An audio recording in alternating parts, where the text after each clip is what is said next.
Welcome to the show. Glad to have you with us on this Friday as we wrap up the first week of the new edition of Budweiser's Weekday Sports Beat, along with Irish Breakdown. I'm Sean Stiers, and we, of course, have Notre Dame football training camp coming up in a week.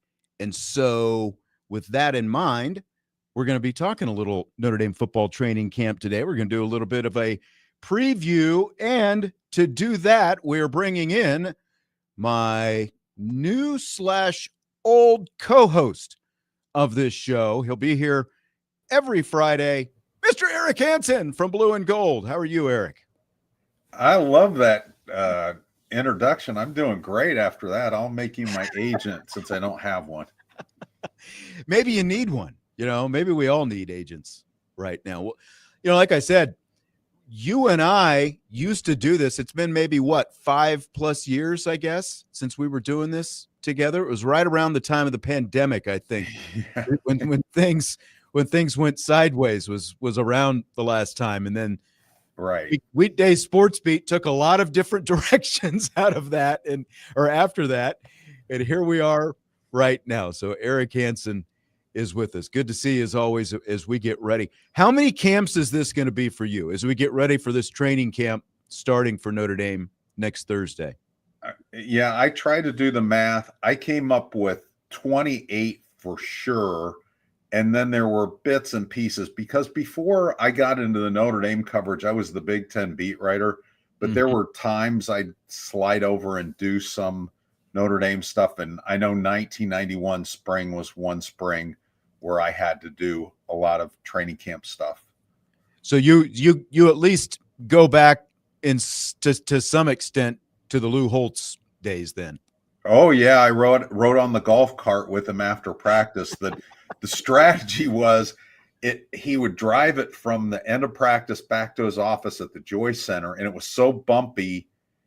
And then also the wind would be whistling. So your tape recorder didn't pick up anything. So I'd do my throwaway questions while we were in the cart. And then when we stopped, then I'd ask the real questions because I couldn't hear the answers. All right. So Eric, at least 28 camps, pushing 30. I think mine is 25-ish in that area.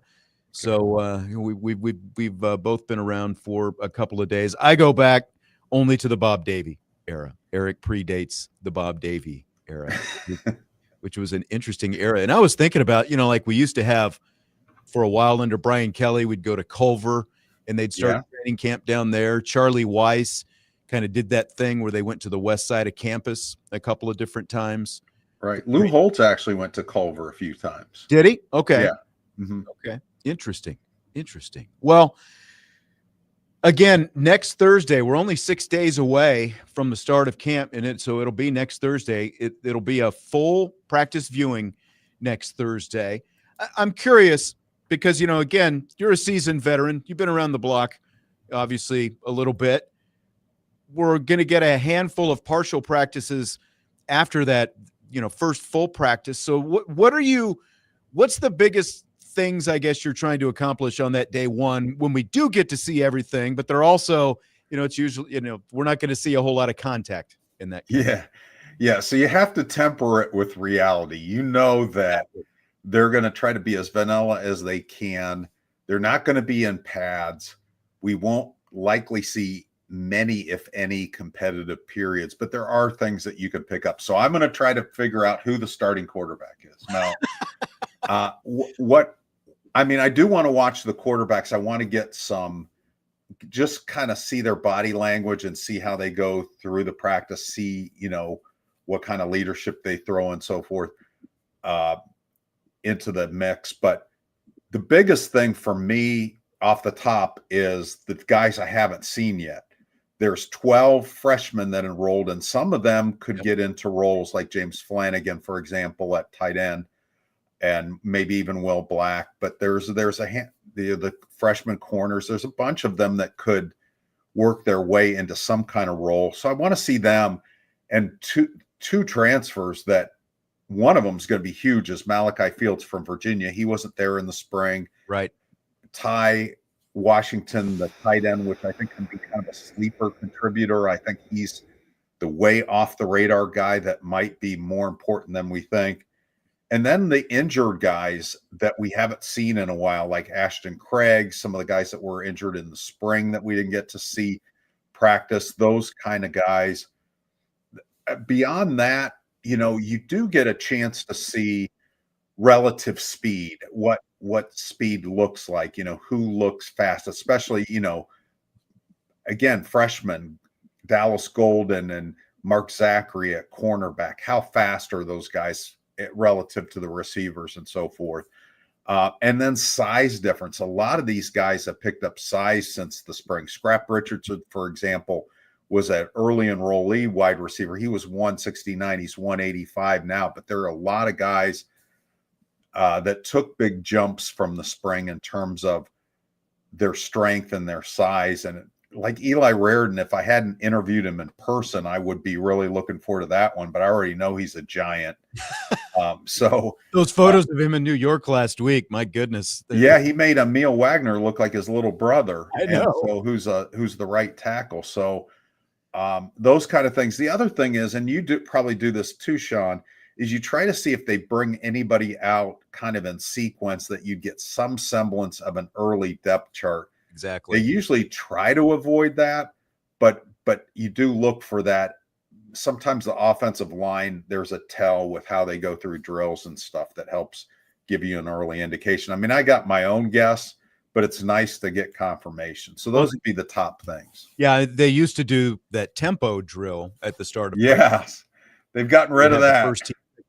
I know. They don't. They just pulled the rug out from underneath us. We don't get that at all anymore. You're exactly right. And so you're kind of like, oh man, is that a depth chart? What's this? And they've really, especially those first few days, they've really done a pretty good job of trying to camouflage as much of that as possible. I'm with you though, on especially with the freshmen like Dallas Golden. What's this guy gonna have? A guy with a lot of skill and potential to play, on both sides of the ball. And Ty Washington is a little bit of I don't know if he's a dark horse, but like you said, like he had some issues at Arkansas. And so now he's here and he's got a couple of years of eligibility. But as you were saying, we didn't get to see him at all in the spring. So how is he going to fit in at a position that's been so well stocked traditionally for Notre Dame? That's really curious about. But my head always tends to spin a little bit on that first day because it's like, okay, this is the full practice. Yeah, this is the one. Yeah, see as much as possible, absorb as much as possible. Right. Osmosis.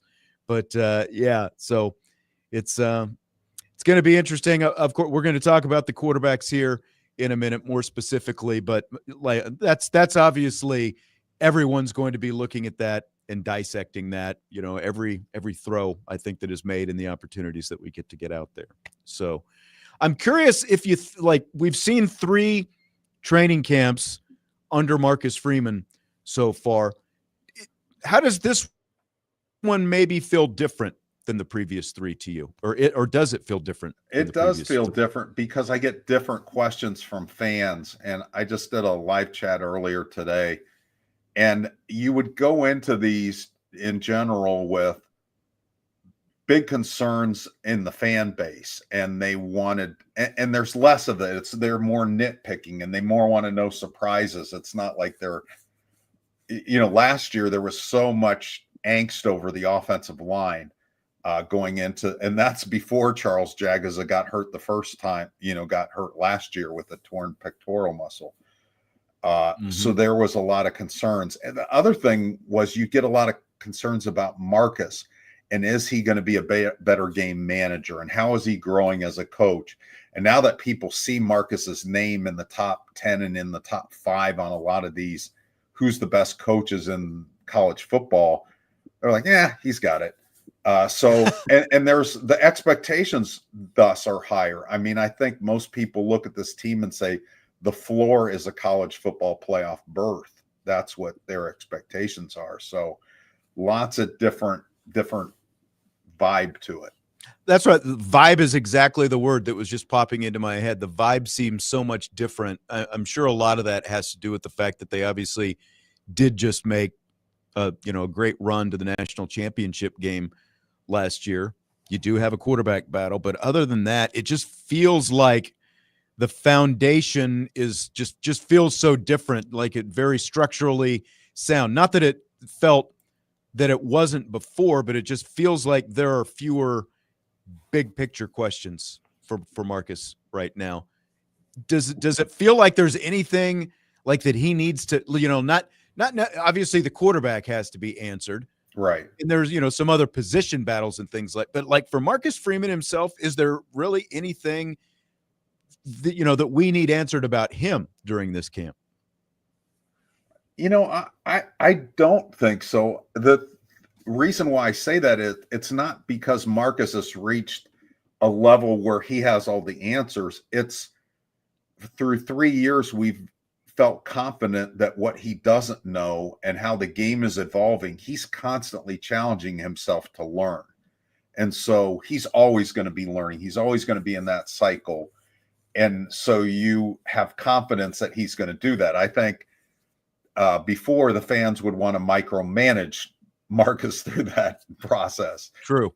It is going to be interesting, Sean. I mean, a difference in this one also is from a pragmatic standpoint is this feels like the first real quarterback competition he's presided over. There have been other competitions. I don't know how real those were. Maybe the Buckner Pine thing was a little bit real, but I mean, in general, it's been kind of like, okay, we'll go along with this. Exactly. We were told we had to wait, so we waited.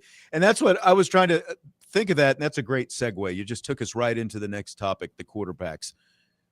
The last real quarterback competition before this, was it Book Wimbush, Kaiser Zaire? Like which one do you think was the truer of the two, maybe? I would have said Kaiser Zaire, but the fact that Book overtook Wimbush in 2018, maybe there was more to it in that camp, that Chip Long was calculating this at that point, that I don't know if this is going to work, even though Brandon has got a really good record as a starter. I think he was thinking, I don't know that Brian Kelly was, but Chip Long was planning that takeover, I think, where he was going to go to Brian Kelly and say, okay, on my reputation, I'm staking trying to do this. But then takeover. It didn't take long either. I can't remember the specific comment, but Kelly made the comment early on, like we were going to see Book at some point, didn't he? Right. And we did. We saw him in a situational role. He was kind of the red zone guy, which was interesting with a running quarterback being pulled out. Yeah. Book ended up being a pretty prolific runner himself, but it was interesting that was the niche role. But yeah, I think Brian Kelly, he was planning. I think, how your kids kind of manipulate you to get, the car keys or something, and they start working on, hey, Dad, have you been losing weight, kind of stuff. So I think Chip was working on Brian in the preseason. I think you're right. So when you look at this one, and we've already got people in the chat, and I don't know what it's been like for you over in blue and gold land, but you've got Carr, you've got Minchey. How much do you think we're realistically going to be able to glean from this competition in the limited, what we're going to be able to see? We are going to see a full practice. And again, we'll get a handful of the 4 to 5 period practices, but how much do you think that's actually going to be? I think Mike Denbrock is pretty smart and isn't going to let us see very much. I think you're right. The offensive coordinator. I mean, we'll be able to see those guys do throws. I don't think they're going to be crazy secretive about it, but I mean, we'll be able to form our impressions, but I don't think they're going to be vastly different than what we saw in the spring. And I will give Kenny Minchey a lot of credit because from the end of the season until the spring, he made a lot of progress. But I still, to the point where Steve Angeli leaving was also a Kenny Minchey thing, not just a CJ Carr thing. It was both of them. I mean, It felt like both of them had a chance to be ahead of Steve Angeli. Mm-hmm. But I think what happens is going to be behind closed doors. Again, we're not going to see competitive periods. We're not seeing receivers catch passes in pads.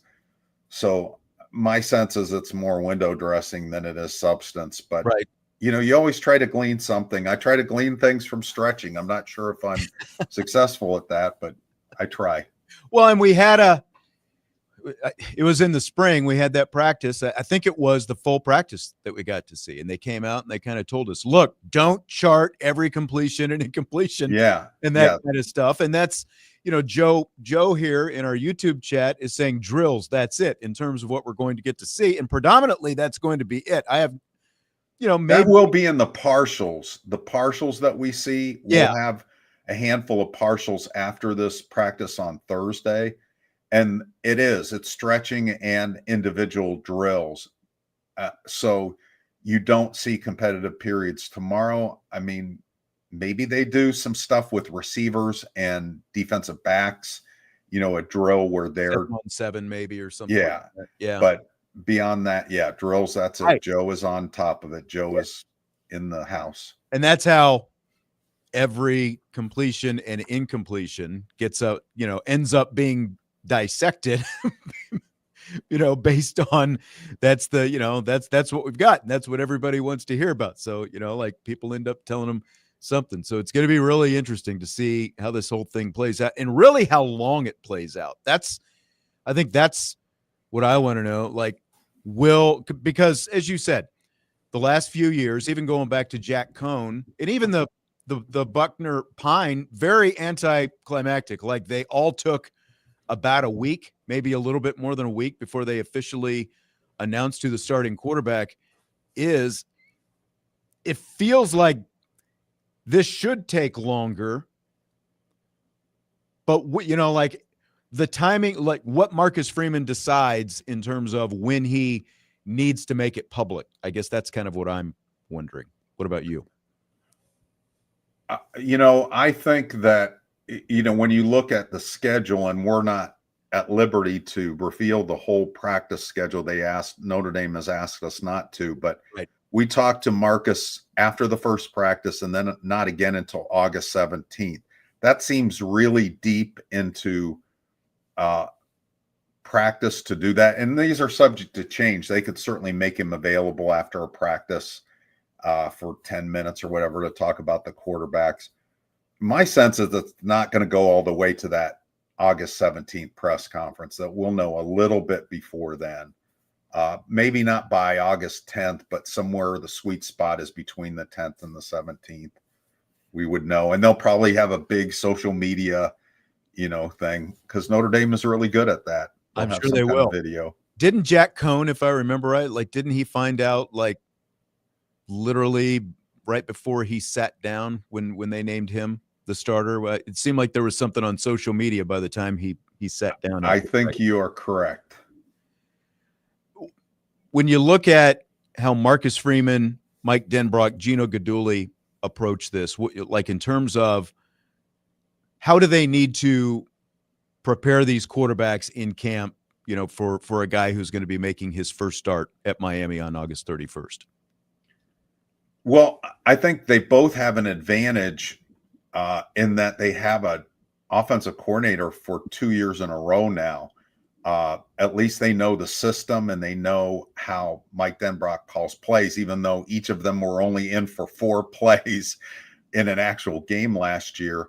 But they have a pretty good feel for it. And I think what they're going to be trying to show is, first of all, that they're going to manage the game well and that they're not going to be somebody that turns the ball over. I think that's number one. But I think number two is that they show, and I think this is the big reason why Steve Angeli isn't here anymore, that they have the ability to be more than a game manager eventually, right. That they can be a guy with the kind of arm talent that can be a difference maker, that can win games for you when you need to. If you get into, I don't think Notre Dame is going to be in a lot of 40 to 33 games, but if you get in one of those, sometimes in the playoffs you do. You have to be able to win those games. And I think Notre Dame has that kind of quarterback, whichever one of those emerge. So I think those are the two most important things. Yeah, I do as well. What you're talking about in terms of having the right kind of guy, not having a game manager. Like both of these guys are guys who I think you can put the game on their shoulders, on their right arm, and ride with them. In terms of the offensive line, and we'll get specifically into the offensive line here in just a minute, but does who's on the offensive line, does it have any bearing, do you think, on the ultimate decision at quarterback when you've got guys who don't have completely different skill sets, but there are obviously enough differences between them?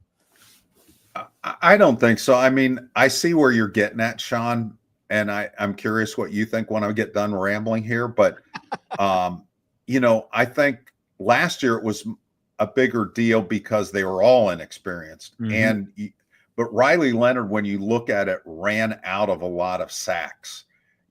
Had that been a different quarterback, let's say Jack Cohn, the sack total would have been pretty high on last year's team, I think. And Riley Leonard was able to run out of those. I don't think Kenny Minchey and CJ are all that different that way.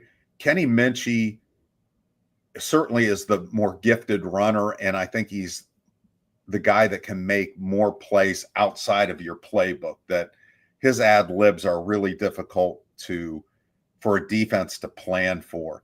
But I think CJ Carr is underrated in terms of his footwork, in terms of his escapability. Right. And so I don't, and especially given the depth of the offensive line of talent, I don't think that's going to affect the quarterback race. I don't either, especially when you look at what's available now on the offensive line. And obviously two of your potentially best linemen are going to be out for at least some time, with Jagasaw and Gerby Lambert as well. But like to your point about Riley Leonard and the comparisons to Kenny Minchey, or Kenny Minchey's comparisons to him, I think you're absolutely right. Minchey can run, but this is the way I've kind of looked at that running aspect. With Riley Leonard, the running was a feature, not a benefit. With Kenny Minchey, I think it's a benefit, not a feature. He can run, but I don't think he's not going to be a quarterback who's going to run anywhere near, to the bulk of a guy like Riley Leonard. He can run, and as you said, he can do some dazzling things with his legs, but I don't think that that's going to be a full feature for Kenny Minchey. So I still think it's more about protecting the pocket. You're going to have a more, regardless of which one it is, you're going to have a more true guy in the pocket. And I agree with what you're saying about CJ Carr as well, that his running is underrated. It's not like he's a statue by any means. Right. And the other guy that I would say is interesting that's not in this at all is Blake Hebert. I mean, in terms of being the closest to the Riley Leonard running skill set, he's the guy. He is a really gifted runner, and he's got the Riley Leonard size, and he sees that comparison. So it'll be interesting down the road what he turns into, but he's not a factor in this quarterback. They can't even convince us imaginary to throw him in there as a third thing. And Tyler Buckner as well. That's not a factor. Jeff popped into the YouTube chat, and he's buttering Eric up right away. Sean and Eric, he likes the combo. Two really smart guys. I don't know. At least maybe one of us qualify for that. So we will take a timeout. We're going to continue with our Notre Dame football training camp preview with Eric Hansen. Camp starts next Thursday. We've got more. We'll take a look at the offensive line and some of the other questions that Marcus Freeman and his coaching staff has as they open up training camp 2025 next week. We'll continue with that on Budweiser's Weekday Sports Beat.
We continue on the show on this Friday along with Eric Hansen from Blue and Gold, newly of Blue and Gold. That's like you're about a month into that at this point, right? Since the big merger of media conglomerates.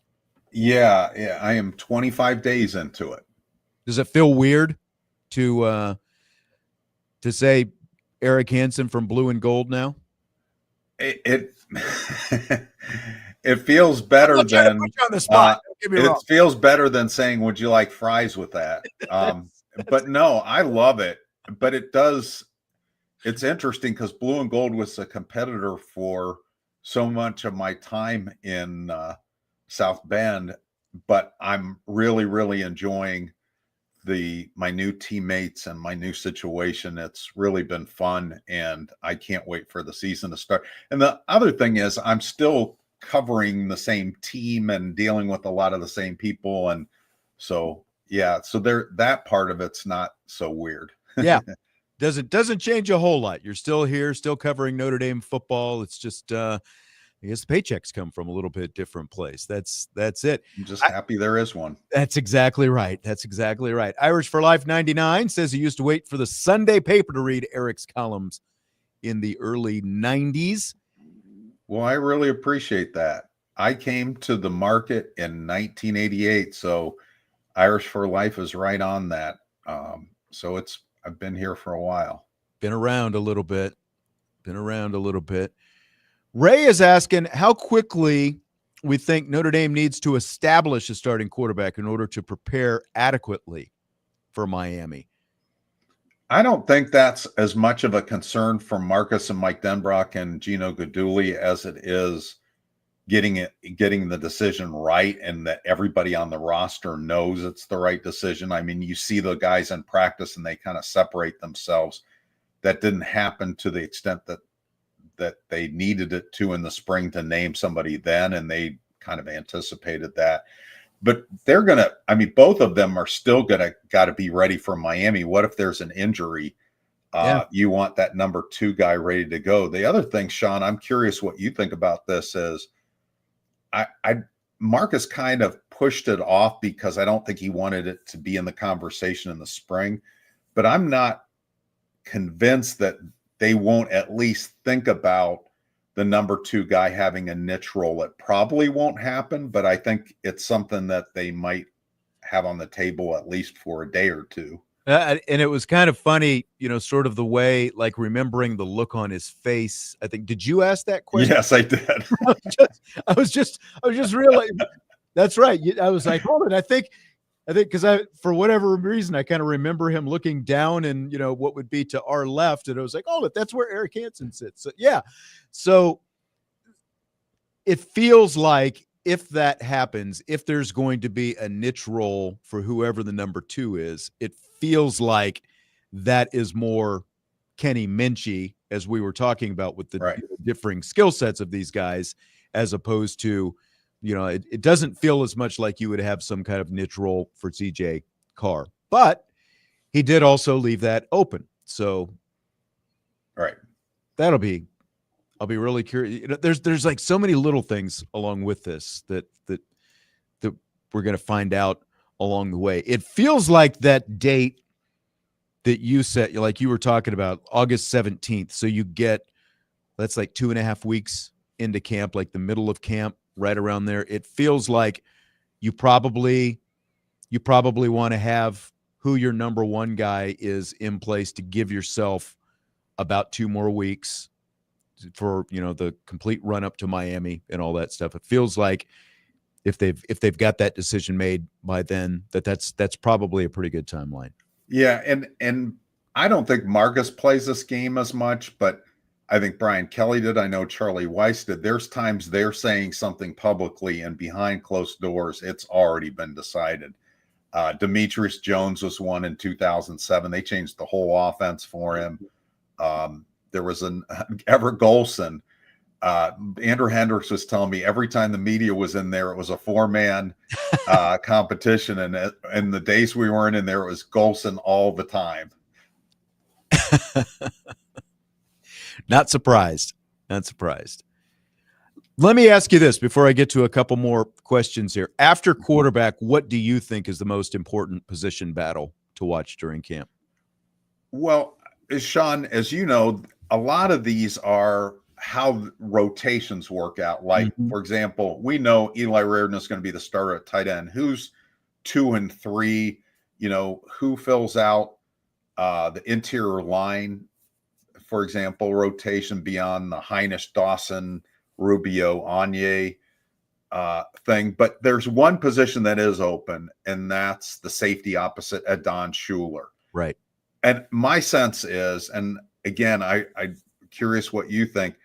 I think we're going to see 4 guys play a lot in those positions. It's not going to be like last year where Watts and Schuler were first and third in the nation in reps. I realize they played 16 games, but even if you divided them by 16, they would have been up near the leaders in terms of safeties in the country. I think you will see 4 play. I think Jalen Stroman, the transfer from Virginia Tech, but then I think Tay Johnson and Luke Talich are going to play a lot. And maybe even some of the freshmen. I mean, those 2 tall freshmen that enrolled early, Jadon Blair at 6'5" and Ethan Long, are really interesting guys at safety too. I know it almost feels like, I realized they felt like they had a question mark there, and you had all these young, unproven guys, but they're also young, really good, unproven guys.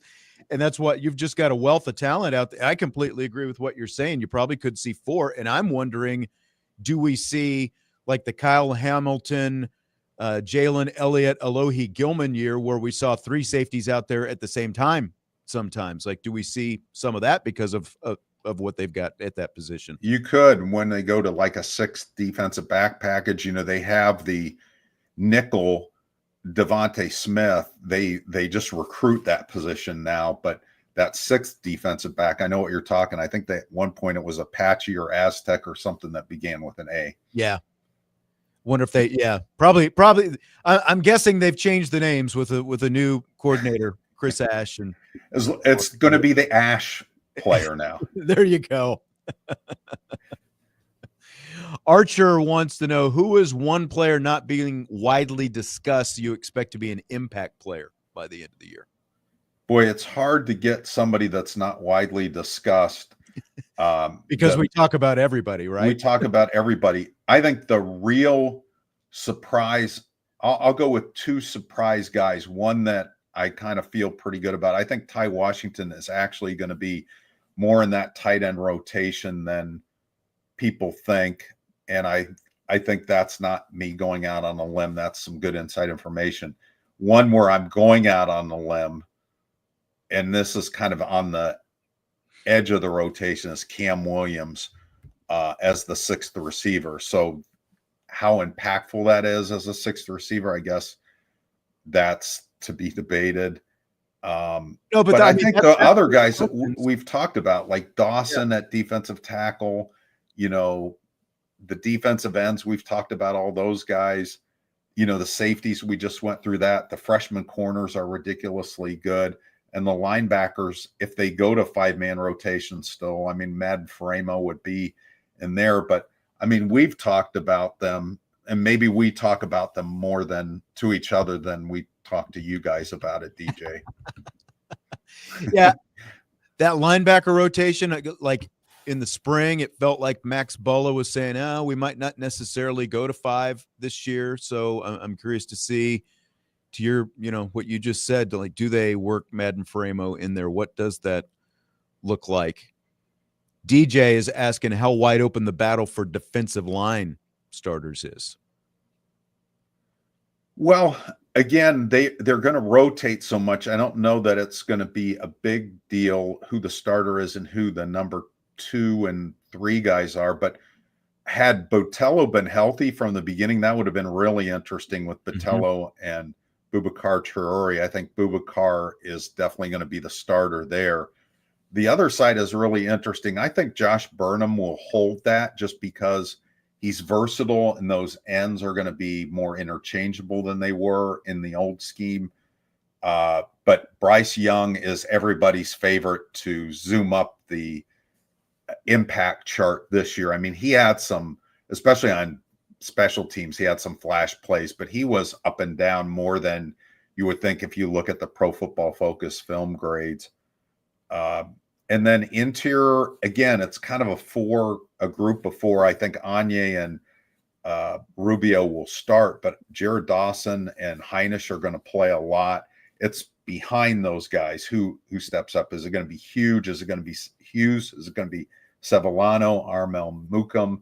And those guys play a lot. I mean, they go that deep. So I hope I answered that. Sean, did I just filibuster and hand it off to you? No, I don't think you filibustered at all. I think that it's pretty much, there's a lot of depth there, and I think and they like the fact that there's a lot of depth there on that. Yeah, they use it. It's not break glass in case of emergency. It's we're going to use this. Yeah, sometimes coaches will call it depth, but it's basically, we really are not sure what we've got, and so there's depth. But they've proven over these last few years that they've got a lot of guys who can play, and with each progressing year under Al Washington and Marcus Freeman, I think that depth has continued to grow in quality. Like if Marco,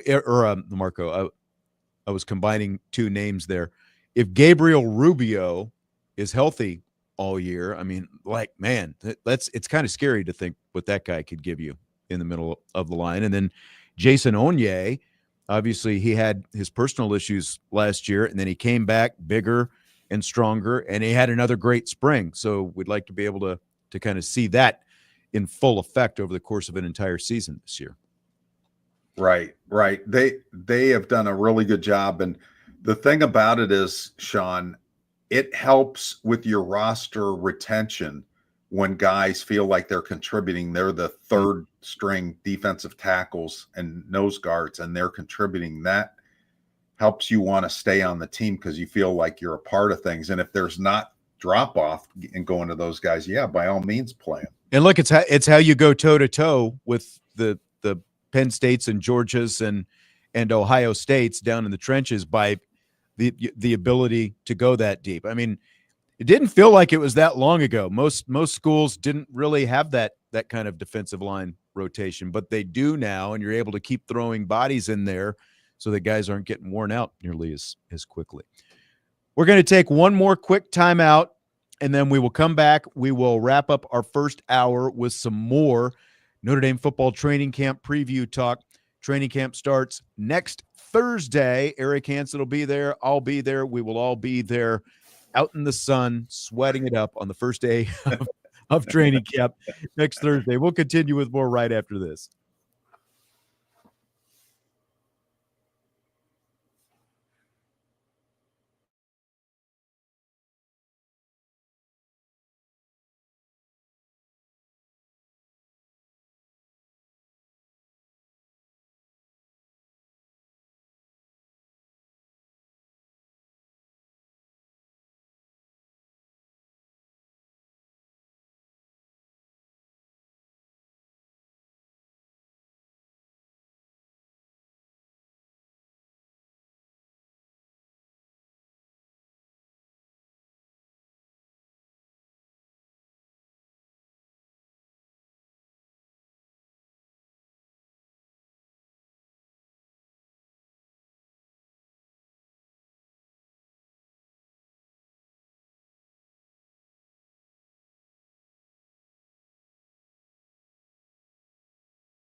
We've got a little bit more time here before we wrap up this 5 o'clock hour. Sean Stiers, along with Eric Hansen from Blue and Gold here on the first hour of Budweiser's weekday sports beat with Irish Breakdown. We've been talking Notre Dame football training camp.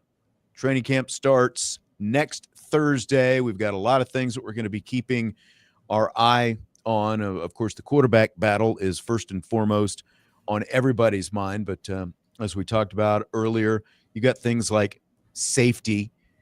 USMA 87, Eric, asking, what do you like to watch at practices when you get access? So let's leave a quarterback competition out of this. If you were just going to watch something else, is there anything particularly that your eyes maybe get drawn to more than others?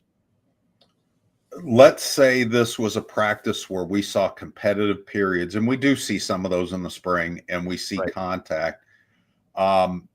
What I like to watch, besides the wide receiver and the cornerbacks or the defensive backs going at it, I do like to watch the interaction with line play. I think a lot of times the defensive players have an advantage because they know what the offense is going to run, but I'm really do like to watch and see how the blocking looks and so forth. Not trying to extrapolate too much from it, but you do. Like Quentin Nelson, it was just comedy to watch him and how he would just drive people into next week and those kind of things. I mean, you can see, again, I don't think he's performed that way to this point, but I do think Billy Schrouth has some Quentin Nelson in him, and I think we're going to see that this year. Let me ask you this about the offensive line, because for different reasons, the line the last couple of years, the line that has started camp has not been the line that finished camp. But do you think the line coming out of training camp is going to look, first team unit is going to look much different than what we see at the start of camp this year? I think they're going to play with it a little bit. I think the no-brainer move is to put Plug Sullivan Absher into Charles Jagga's spot. Right. But I think that Joe Rudolph would be smart to say, if Garby Lambert can practice at all in August, which he may or may not be able to because of that shoulder surgery. I mean, it may be the end of August, but let's say Will Black can. I think it's worth looking at Will Black at left tackle and Anthony Knapp inside just to see if that's a better combination, because Will Black, from what I've heard, is every bit the five-star athlete. Now, is he a five-star finished product left tackle? No. But it's interesting how athletic he showed. I mean, 6'7", 305 pounds, moves really, really well. But Anthony Knapp has learned so much through 15 starts. But I think that's worth looking at. And again, sometimes guys surprise you. Trying to think if there's anybody that I really think is capable of surprise, but gosh, I didn't have Sam Pendleton and Anthony Knapp last year as guys that could overtake two veterans. So the good thing is Joe Rudolph's going to look at this with an open mind, but I sure don't expect it. How about you, Sean? No, I'm the same. I think, to me, and I completely agree with what you're saying about Absher at the right guard position, with as long as Jagasaw is out. To me, it feels like the biggest question is, how quickly does Garby Lambert get back, and can he put himself in the mix at one of these positions, whether it's right guard, left tackle, whatever it happens to be. That feels like, if there were going to be some changes, it feels like that's what it's going to be. But again, the emergence of Pendleton in a very short amount of time last year came out of nowhere. I think one of the things that some people missed when Joe Rudolph talked last spring was Garby Lambert did dabble at guard a little bit last spring before he injured the shoulder and had to have the surgery. And when like Tosh Baker did it, it was like, that's not happening. But Garby Lambert didn't get a bad review from that guard play. He was still, if you're trying to put your best five out there, he's in the conversation at a couple of positions.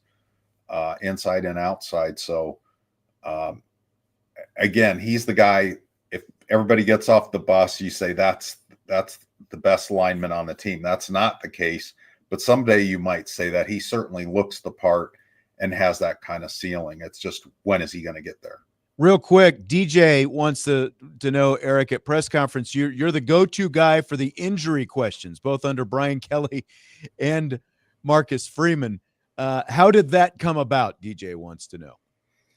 Sean, you might be able to answer that, but what I'll say is especially under, it's a little bit different format under Marcus, but I think fans want to know those questions. And if your turn passes and then nobody asks it, I think that's less likely to happen with the group we have now. But I think in the Brian Kelly era, there were times where people would get the mic that were more there to be just kind of hanging out than asking journalistic questions. And you could miss that. So I felt like I needed to get that in. And I could remember, because the coaches don't want to volunteer stuff. They're like, well, like, who are you thinking about? And then I'm ready with who I want to know about. Yeah, that's true. Now, Marcus Freeman. If you just say, hey, how's the health of your team? Marcus will say, pretty good. Yep. Exactly. All right, we're going to wrap up the first hour with Eric Hansen. He's now at Blue and Gold. Are you still doing, I think I saw somebody say you're still doing the live chats during the week at your third different outlet here? I am. I started doing those in the Weiss era, and I'm still doing them. I did one today, and the transcript's up now at blueandgold.com. But yes, I am still doing those.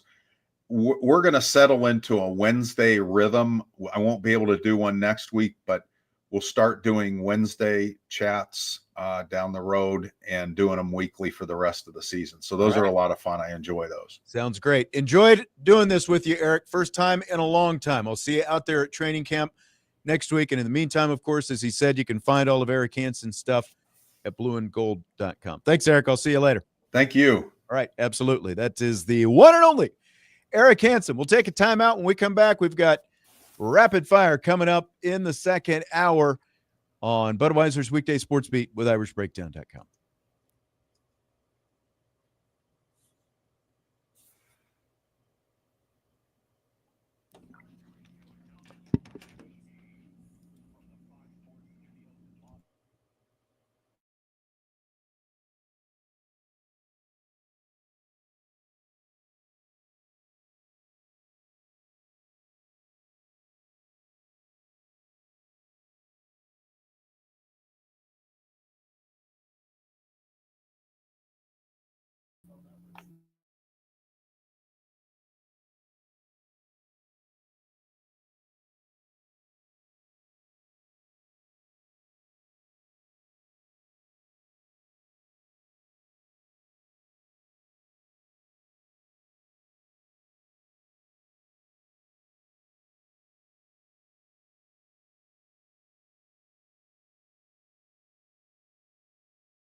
is Budweiser's Weekday Sports Beat. And now your host, Sean Stiers. This is Rapid Fire on Budweiser's Weekday Sports Beat. Sports Radio, WSBT. And we are back, and I don't know what just happened there. Can you? That's pretty normal for you, isn't it? Man, we got a I know what it is. It's Hi. Man, are you getting that echo? That's not good. One Sean's enough.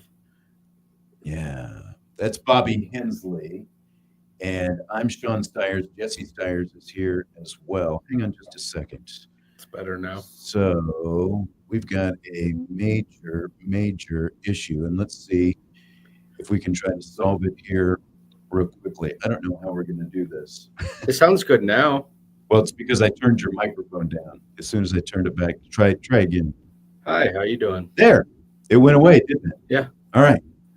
Well, I know what it is. I'm so proud of you. This right here. So, well, this is going to be very interesting. Jesse, how are you over there? I'm doing good.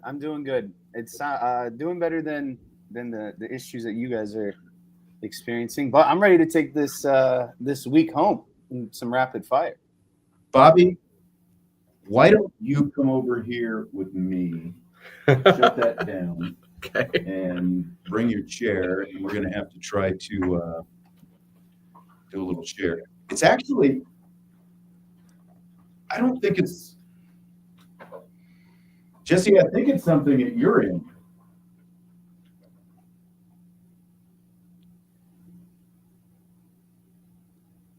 When I turn Jesse's mic off, the problem goes away. Are you plugged into your computer? This is horrible radio right now. I think that the technical issue that we've got is it came up when I turned Jesse's microphone on is when the issue comes up.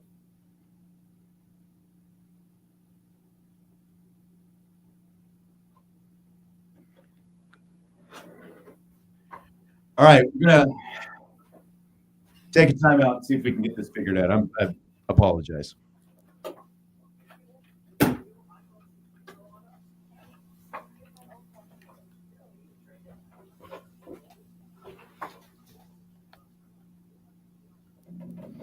Okay.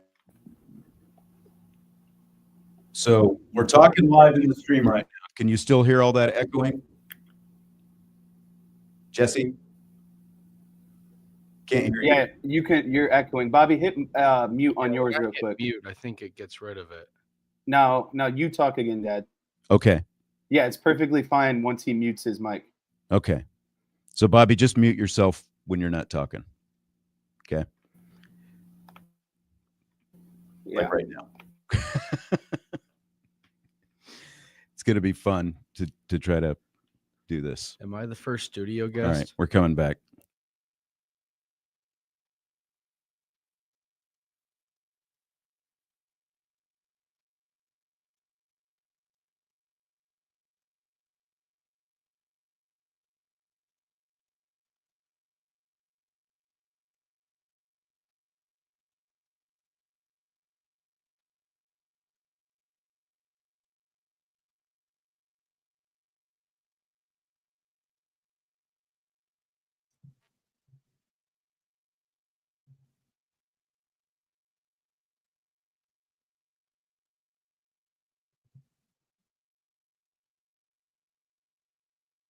Well, I hope we've got the technical things figured out here as we continue on Budweiser's Weekday Sports Beat.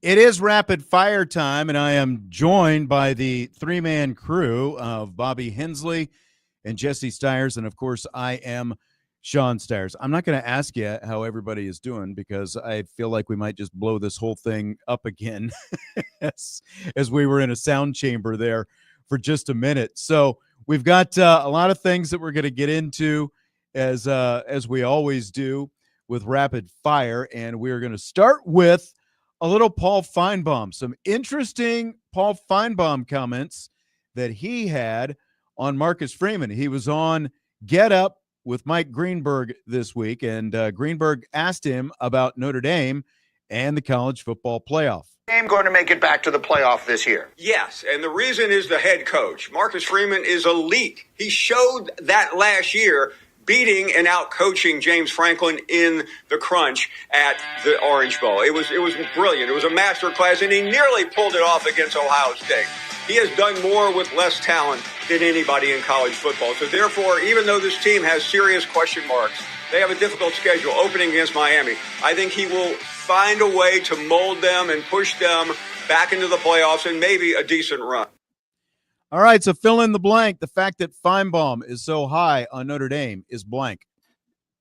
Is making me uneasy at the end of the day, because all Paul Finebaum has done in his career is, talk a lot of smack about Notre Dame. And so when you start hearing him talk nicely about Notre Dame, you're like, oh, this is kind of uneasy. Like, where's the catch with this? And I do agree with him that this is because of Marcus Freeman at the end of the day.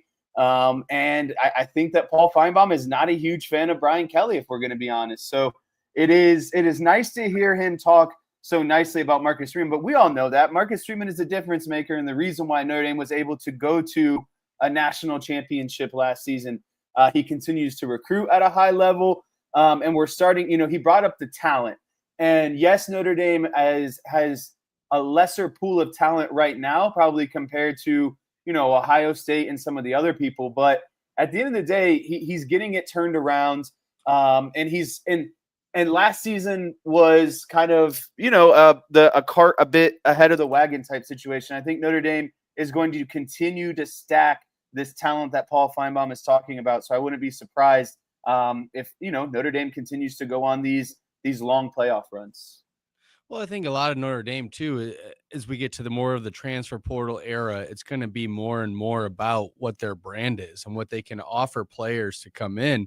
So, yeah, they can still bring in some high school recruits, but they also have the ability to bring in these guys from other colleges that fill the holes that might be temporary. And they're almost an independent school that's at that level of the SEC, which is what Paul Finebaum loves. He loves the SEC. He wants anybody out there to be on that level because he thinks they're the best. So he thinks Notre Dame's kind of getting close to it. And as an independent, they can often do that, which is great. Not a lot of teams have the ability to go out there and recruit players and have the schedule, the flexibility that they do.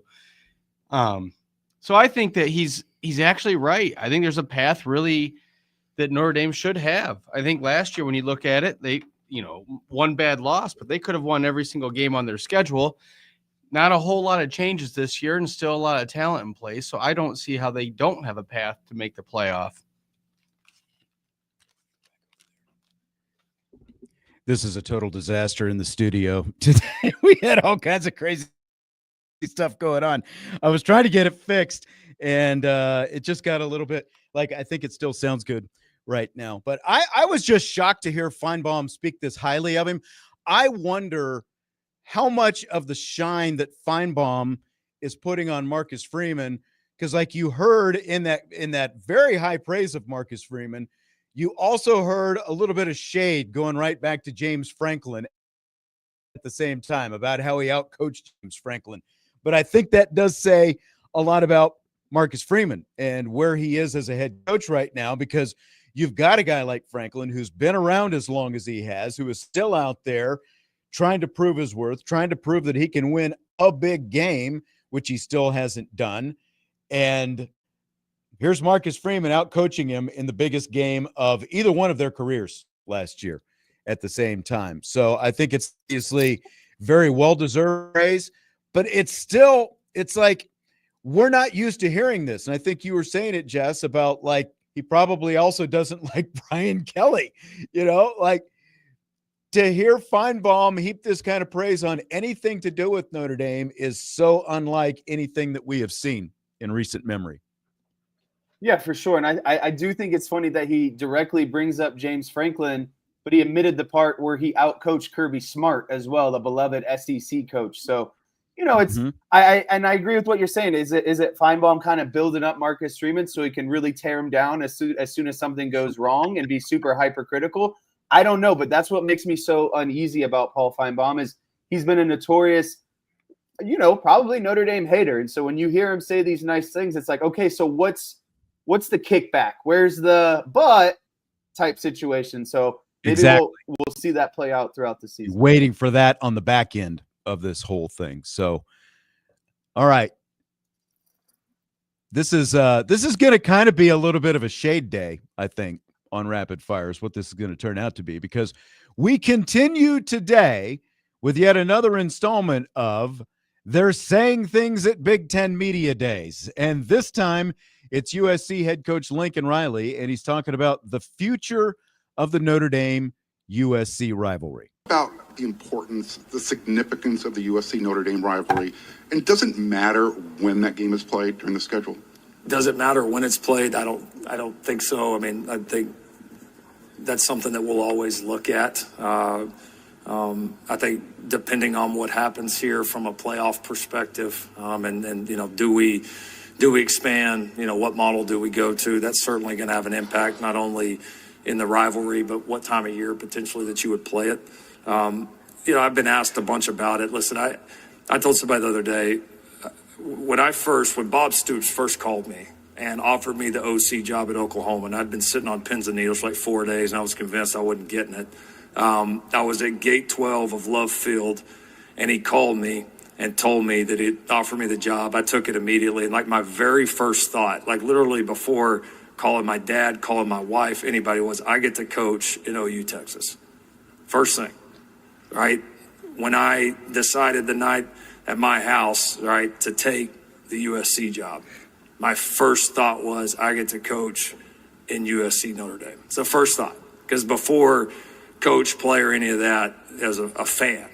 And so the rivalry, all these rivalries mean a great deal to me. They mean a great deal to anybody that cares about college football. Yes, I mean, that's, do I want to play the game? Hell yeah, I want to play the game. Absolutely. It's one of the reasons I came here.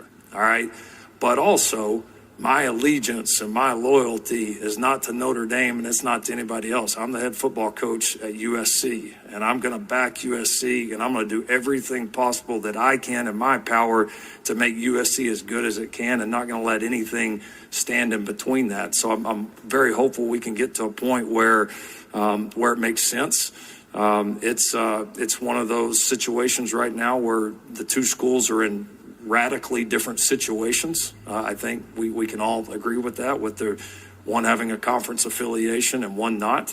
And I think I think there's a million reasons why that we should very seriously, as a college football community, that we should adopt the automatic qualifying in terms of the college football playoff. And this might be the most important one, right? Is that we give every reason for college football to preserve non-conference games that mean a lot to the history of the game and to the fan bases and the former players and everybody that's been associated with it. So I'm very hopeful that we can get there, and I'm very hopeful that we play this game forever. Oh, he did go on. He did go on. I could not wait for that to end. Yes, I know. Lincoln Riley. Man, there's a lot there, Jesse. I'm going to need a translator on that. Yeah, I think this is really easy.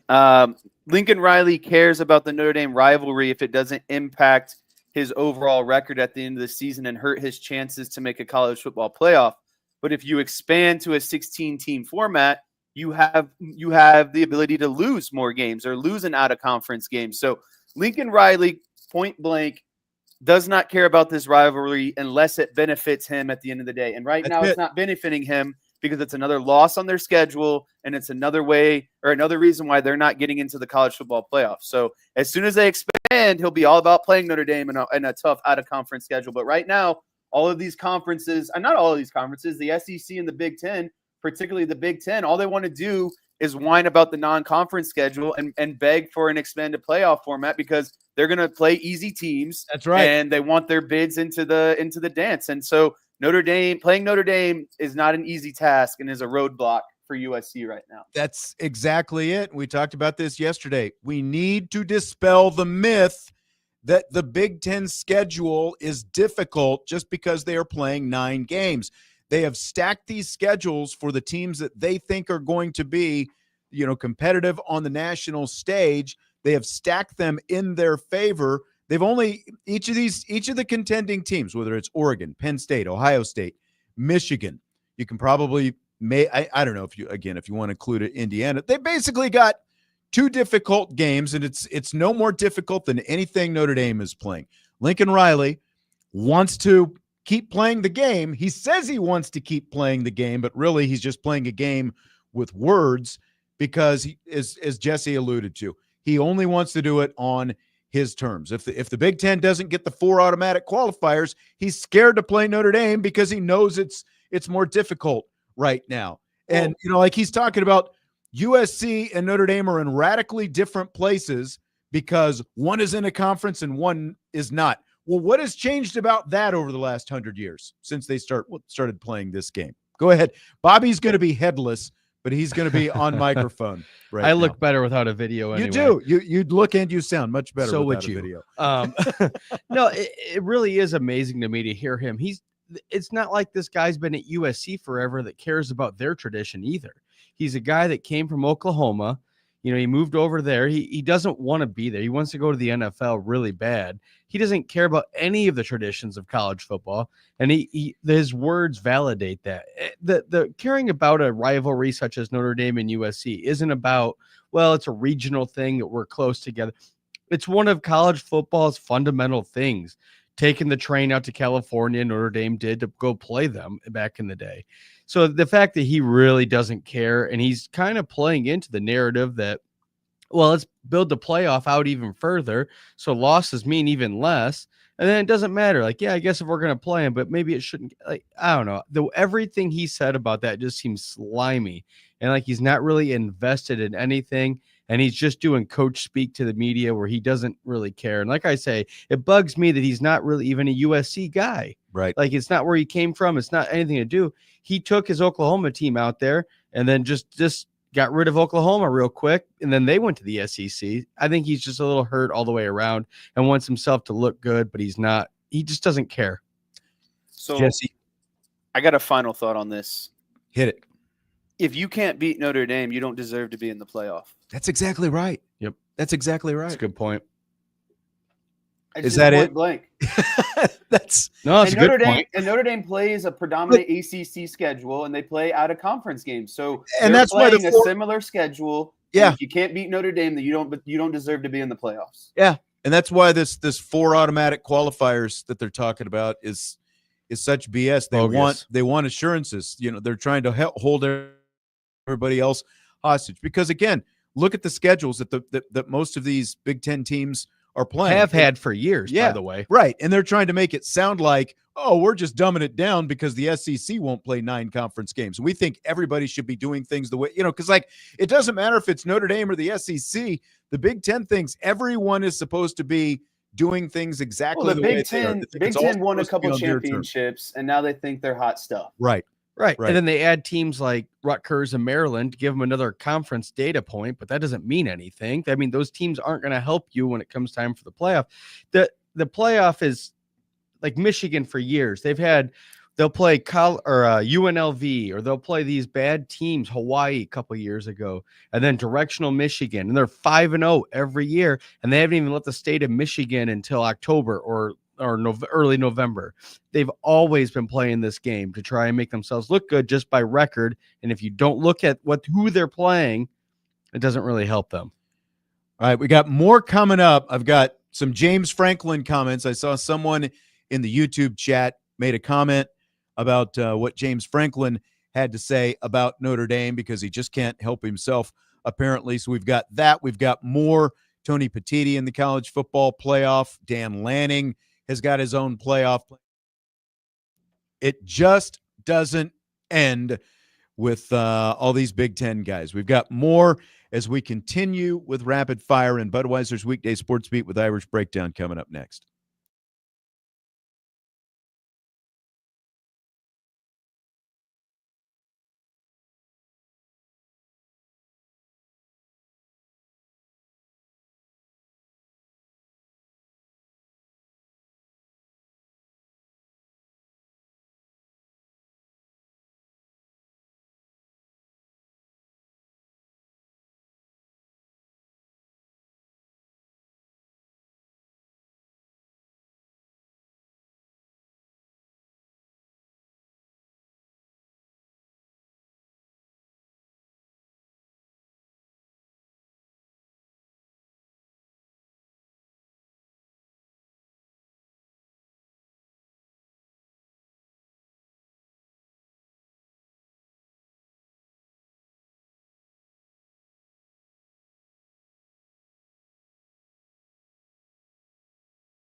Budweiser's weekday sports beat with IrishBreakdown.com on Sports Radio WSBT.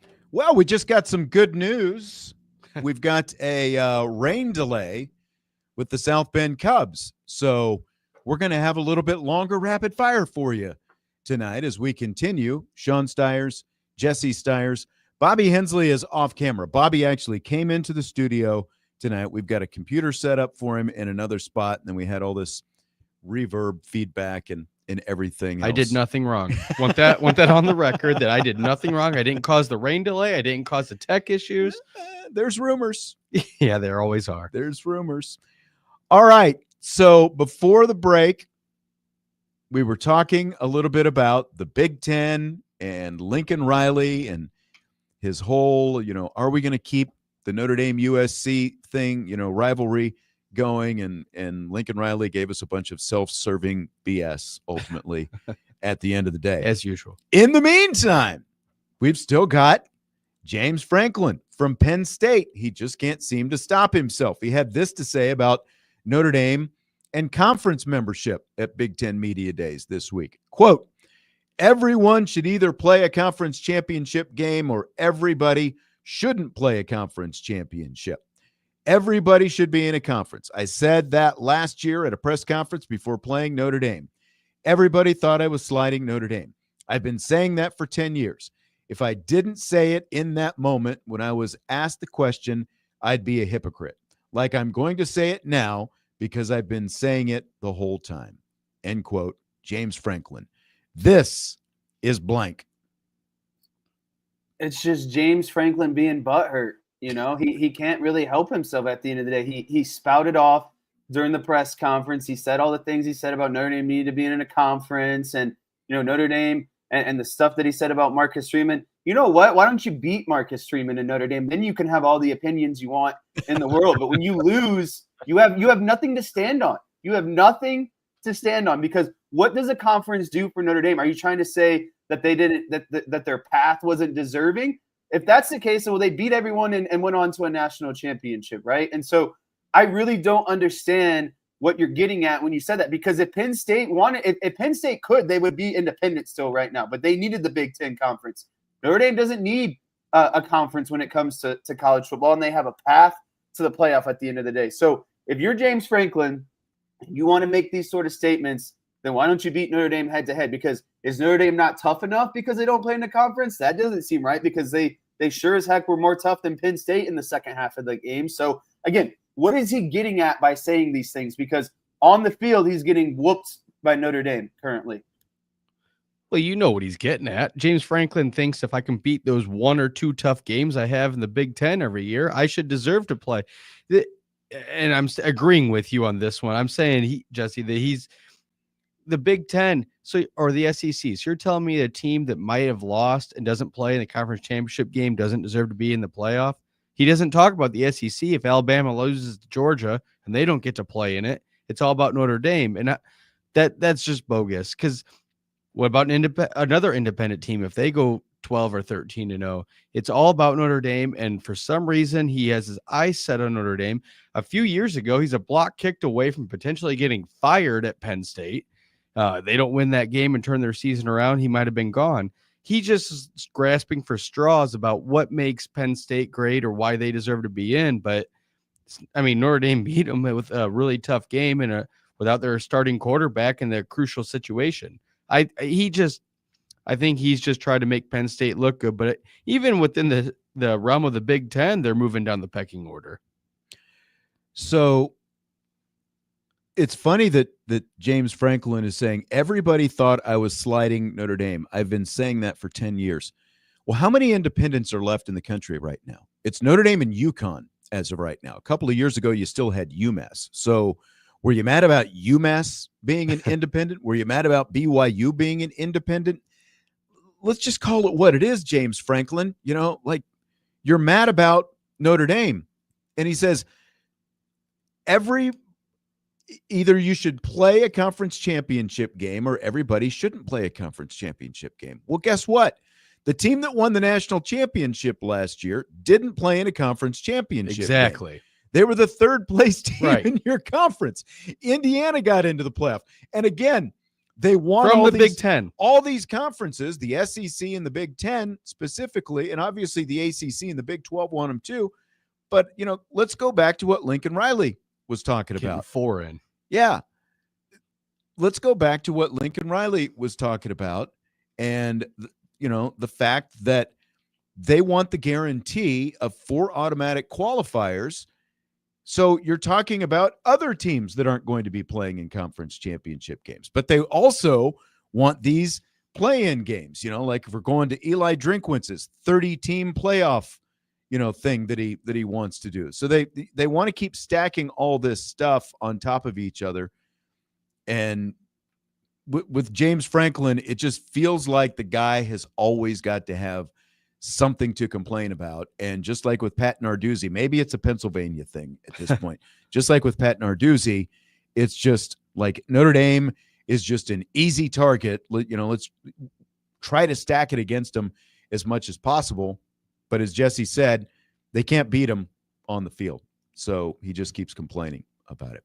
Irish for Life had a super chat earlier, and I almost forgot. I wanted to make sure and get this in. But he says, with the nightmare of the 2017 turnover chain still haunting my dreams, do you think Notre Dame basically would be willing to make an in-game change if the quarterback is clearly struggling? It would have to be catastrophic. It would have to be 3 first-half interceptions, I think, for Notre Dame to switch to pull trigger on whoever it is, CJ Carr, Kenny Minchey, as the starting quarterback. But I'm going to be honest with you, Irish for Life 99, I think this is a great question, and that stupid turnover chain does haunt me as well. But there's something that Notre Dame has to calm the bay. It's called Jeremiah Love. If things go bad, you just start handing the ball off and tell Miami to stop you. You keep punching them in the mouth. You let CJ Carr cool down a little bit. But if he's going to be your guy, and it stinks that Miami and Texas A&M are the first games of the season because those are going to be 2 of your toughest opponents. But he's got to settle in somehow. I'd rather him make these mistakes early on than in a college football playoff run or towards the end of the season, right? So, excuse me, he has to take his lumps at some point. But again, it would have to be catastrophic, like a couple pick sixes in the first half for him to get pulled, in my opinion. I mean, but I understand what you're saying, but he's saying, would they be willing? And like you're saying, there's a path that they could pull them. Obviously, I think if somebody, whichever one they pick, if you're losing, I think it would almost have to be 2 pick sixes and you're only down 14 or something like that, because if you're getting absolutely routed, maybe you leave him in to take his lumps. And if it's a close game, you don't want to pull him because he's getting close enough. Why not? I think that it's possible, but it would have to be a schematic thing. And I think that really comes down to how sold they are on the number 1 versus number 2 spot on the depth chart going into the game. If the coaches are, let's say not 50-50, but 60-40, maybe they'd be leaning towards a change after halftime or something, or have packages for each quarterback, which I don't think is great. You need to pick your starter and you need to have them be able to play. But I think there's a way, if they're only 55-45 on who they want to start the game, I could see them changing it. But hopefully they're 100% in and that it won't happen. But I could see them making a decision at halftime depending on a lot of situations, but it would have to go pretty awful, I think, if number 2 will be number 2 the whole year. Glad that we got to say goodbye to Chris Cush on the YouTube chat there. He was a fun guy to have around while he was here. We won't miss him though. And don't forget, you can watch this show if you're listening on the radio or the WSBT app. You can also watch this show live on the Irish Breakdown YouTube channel or the Sports Radio WSBT YouTube channel, which are both new. Irish for Life. I just feel like we need to reel this in. We need to bring you back off the ledge, because like we always make fun of BK PTSD, Brian Kelly PTSD, and like literally you're going back 8 years into the Brian Kelly era now to come up with this kind of concern. And I think that's like, like I don't think there's any reason to be thinking this negatively right off the bat. I'm not telling you that, everything has to be roses and sunshine and everything else. I'm not telling you that. Your question is, would they be willing to make this kind of move? My answer is like what Jesse said. It would have to be so catastrophic, like in the first, like it would signify in the season opener that you weren't that sure about the quarterback going into the game if you were going to make a move of that kind in the first game of the season. And I don't think that that is the mindset that they're going to have. I think that they're going to feel very confident in the quarterback that they have. So, I mean, again, I agree with Jesse. It would have to be very catastrophic, but I don't see it getting to that point, A. And B, I just don't think that that's a move that they want to make in the season opener, to have to pull your quarterback in game one. It sends a message, and then what are you going to do next Yeah, week? it absolutely. It sends a, it's not quite to the level of going with, we're going to play both of these quarterbacks like, the year before in 2016 with Kaiser and Zaire. I don't think it's quite that bad, but, again, like you're going back to 2017, which was just 1 year removed from the disastrous 2016 season. And the mindset of the head coach and how that transferred to the quarterbacks is so completely different from what you have now. It's much more about instilling confidence in the quarterbacks and the kind of quarterbacks that they're recruiting that they have confidence in. Brian Kelly wanted to be the puppet master, like that was part of the deal as well. So I just think that like where the program is right now, both at the head coach level and at the quarterback, like the level of the quarterback that they have, the level of play and the confidence that they have in the quarterbacks is so different now than what it was then. So I don't think this is a situation that you're going to have to worry about. Is it a first-time starting quarterback? Yeah, but he's going to be prepared. The guy that they put on the field is going to be prepared. He's going to be ready. I don't think that that's an issue that you're going to have to worry about. Hopefully, the only reason they're changing the quarterback is because they're up by 35 points in the fourth quarter. Exactly. Riley Leonard threw 2 interceptions against NIU. That was a bad game. They didn't pull plug on him. Right. And I think that's the other part of this. Notre Dame's defense isn't going to get shellacked by Miami to the point where they're down 3 scores. Yeah. Yep. But your point about Jeremiah Love is right on point as well. Like you shouldn't have to, again, first career start on the road, you shouldn't have to put that kind of weight on a first-time starting quarterback. A good coach is going to game plan, and it's going to start with Jeremiah Love. They're going to ease him into the game. And look, I was talking about it yesterday, the benefit of having Jeremiah Love potentially more involved in the passing game. You've got a first-time starting quarterback. Get the ball out of his hand quickly. How do you do that? I'm not saying game manager. I'm not going there. But the fact that you have a guy like Jeremiah Love, if you can get him the ball within the, close to the line of scrimmage and let him do his thing, get the ball out quickly, help him out, get him in rhythm, that kind of stuff. I think that is something that they can lean on. I'm putting my money. First receiver to catch a ball will be Eli Raritan. First receiver to catch a ball, Eli Raritan. Okay. All right. I like that.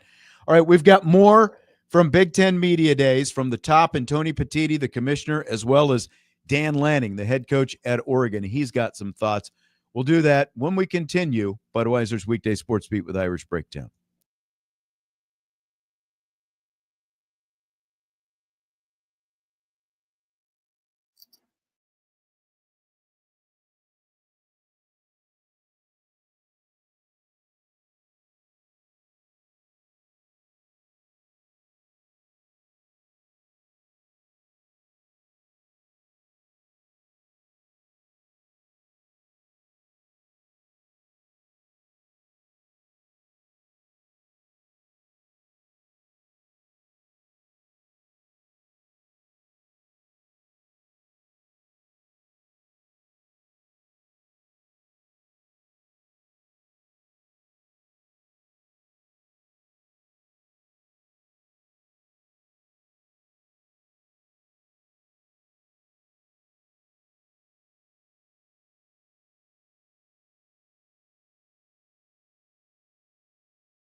This is Budweiser's Weekday Sports Beat with IrishBreakdown.com on Sports Radio, WSBT.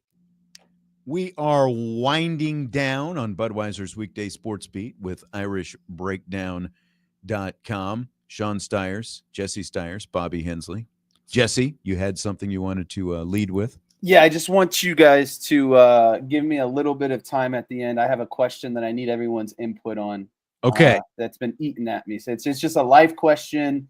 Okay. I want your guys' opinion. I would like the chat's opinion. All right. So just schedule a little timeout for that if you don't mind. Curious to see, like, how much time do you We think can just it's do gonna, it now. Let's do it. You want to just do it now? We can All do right, it let's just jump right into it. So as you all know, I was on my bachelor trip this past weekend, and the weekend, about a week prior, one of my buddies, kind of bailed out and said that he can't make it due to his cousin was going in the Navy and they were having a going away party on the same day. And I was like, oh, okay, cool. And then he started texting Matt, one of the best men in my wedding, the guy who helped organize the trip, about getting his money back. And he called me the day before. Oh. He called me the day before and he's like, yo, Matt's not texting me back. Like, how can I get my money back? I need that money back or whatever. And me and all my friends are in the conclusion that he just has to eat that. Like, because that's not on me at that point. Like, we've been planning this out for months. And you approached me a week before after everything's paid for. Because, like, what am I going to do? Go back and ask people for an extra, $40 to $50 each? Or are me, Matt, and Caleb just supposed to eat that money three ways? Like, I feel like this is – you listen to the Ryan Russillo podcast sometimes, don't you? I do. Do you listen to the end when he does life advice? I do. This is I needed this life advice. This is the life advice question. Maybe you should just email Ryan Russillo about this because he likes to dole out the info. How much money are we talking here? $350. That's a pretty good chunk. But it was for the Airbnb for the weekend. The 3 nights, it turned out to be $350, around $350 each. I guess my question is how much before this did the money get paid? He paid all of it. Right, but but how long in advance has he paid this? Oh, he paid this months in advance. Yeah, and he canceled a week out? Canceled a week before. I mean, it's kind of the same as a hotel. If you cancel that close, you lose your money, I think this is an eat it situation. But I'm like the least confrontational person in the world, and this is one of my friends in Cleveland, so I see this guy pretty often, and so I don't want this to ruin the friendship. I don't want there to be hostility. Is he in the wedding? He's not in the wedding, and he's got a conflict the weekend of the wedding too. So not only could he miss the bachelor trip, but now he's got something where he can't even make the invitation to the actual wedding. Yeah, that's his. I think his swan dong says this is a good response here. That's his wedding gift to you, is what that is. Yeah. So you can't ask for it back because you guys planned the whole house, a number of people. All of that was planned based on what he was committing to. Because what if they all backed out? I don't think you're a bad guy, but what if they all backed out last week? Then what? Are you going to just front it for all of them that backed out? Like, just because he's the only one doesn't make it okay. And also, maybe we wait until after to bring up, all right, I know you guys had to go through it, but maybe, and is there any chance I could get some of that back? But don't. And that's what I was saying is I told him because he called me the day before the trip, and I was like, listen, we got a lot of bills that we're going to have to figure out. Let us get everything settled, let the dust settle from the trip, and we'll kind of maybe figure something out. But he hasn't even given us that grace. He's already texted me again about it. Hey, did you talk to Matt about my money? And it's so he's been hitting you pretty hard. And twice you're not his priority. But we planned this trip starting back in February and March. We got the place booked in April, and he paid by May. Right. That's what I'm saying. If he paid 2 weeks ago and then forgot, and then there was something this week, it's still not okay, but I could at least understand his side. And I mean, cousin is the reason for missing the weekend. I don't know how close he is to his cousin, but it's a cousin. And missing the wedding. You don't invite your, most people anyway. I realize some people are closer to cousins than others, but it's do you invite your cousins even to weddings and stuff like that? I think he's got to eat this pretty hard. Someone said with mustard on it. Plus, you're the one that has it. I'd be curious to know if there's anyone who thinks that the guy shouldn't have to eat this money. So, yeah, like I say, you guys already got his money, so it's at your grace if you want to give it back to him or not. But he doesn't hold the cards you guys do. Yeah. All right. Yeah. All right. I'm glad. Was it a good party at least? Oh, unbelievable. All right. There we go. All right. I want to get this before we have to wrap things up here in about 4 minutes or so. Oregon head coach Dan Lanning wants college football to adopt an NFL-style playoff schedule. Limited open weeks, no layoffs between playoff games, a playoff that wraps up on New Year's Day rather than the third week of January. He also wants to move up the start date of the college season to what is now week 0. Basically go week 0, start, and then just rattle it off right through the month of December with no breaks. It is worth noting that Oregon, of course, lost their first-round playoff game after having a bye and waiting 25 days in between games, like most teams usually, like you used to do before your first bowl game. So, you guys in or out on the Dan Lanning plan? Oof. It's kind of almost like what they do for college basketball, because you go right from the season into the conference tournament into the big tournament. I guess I'm kind of out because football is so much more physical and there's so many more injuries. And I think that you just need to give a little bit of a break, especially we're talking about the holiday season here. There's a lot of people that are doing stuff in December. We don't need to go straight through and run it out. Finals? Yeah. Well, finals? Who has finals? The Everybody? players? The student athletes? What? Who cares about that? No, I don't. The timing of what the season is, there's a reason why it is the way it is. And I kind of think it's weird that one coach has a thought and everybody's going to try and listen, or not everybody, but they even put it out there. Like, what makes his idea better? I don't like it. I sell. I don't even want to talk about Dan Lanning in general in this question. I want all these coaches just to shut up. Like, who are you to say this is what we need? This is the playoff format. Like, this is what that's happens. exactly what I was saying. This is what happens. See, this is the benefit of being an independent. You don't go out and like coaches just spouting out. Like everyone's got their little pet project. Everyone's got their soapbox to get on. James Franklin's beating up all the independents when there's 2 independents left in the country, one of any relevance, and everyone's got their ideas about Eli Drinkwitz, what's a 30-team format? Dan Lanning, wants just shut up and coach ball. How about that? Dan Lanning wants a real car for Christmas. I don't know. Well, then that goes back to the conference championship, right? Because like if you don't have a conference championship game, there's a bye week built in for you. If you're my issue with this is there's if they keep adjusting and adjusting and adjusting every year, coach is going to say this is what we need. This is what we need. This is what we're never going to settle on a system if we keep listening to all these inputs from all these coaches because they think their opinion is relevant. Stay out of it. It's not your job. It's not your job. Your job is to coach ball and get your team into the playoff. If you're not good enough to get in the playoff, well, get better. Quit complaining about the playoff. How about you get better as a coach and a team? And again, you're not hearing Kirby Smart complain about having a layoff. I'm trying to think. You're not hearing about Steve Sarkisian complaining about a layoff. The only guy you're hearing complain about a layoff and the fact that he wants to, keep it moving is the guy who lost after. He must blame that as the reason why they got shellacked by Ohio State in the playoff. He's not coming out and saying it, but that's what he's saying. Exactly. No, that's exactly what he's saying. In Ohio State, I mean, they had a pretty good run, not having. Everyone's got excuses. Just win the game. Coach better. Play better. Or play a little bit worse, and you don't have to worry about a bye. Notre Dame was riddled with injuries last year. When did Marcus Freeman make an excuse? They kept winning games. Never. We're going to wrap it up with that as we wrap up our first week of Budweiser's Weekday Sports Beat with IrishBreakdown.com. Bobby Hensley, good to see you again. Appreciate you coming in today. Good to hear me. Jesse Stiers, good to see you as always, no matter what Kurt says about you. And everybody else, thanks for being here. Again, don't forget, if you're listening on the radio or wherever, you can watch us live on YouTube on the Irish Breakdown YouTube channel or the Sports Radio WSBT channel. We'll talk to you next week. Budweiser's Weekday Sports Beat.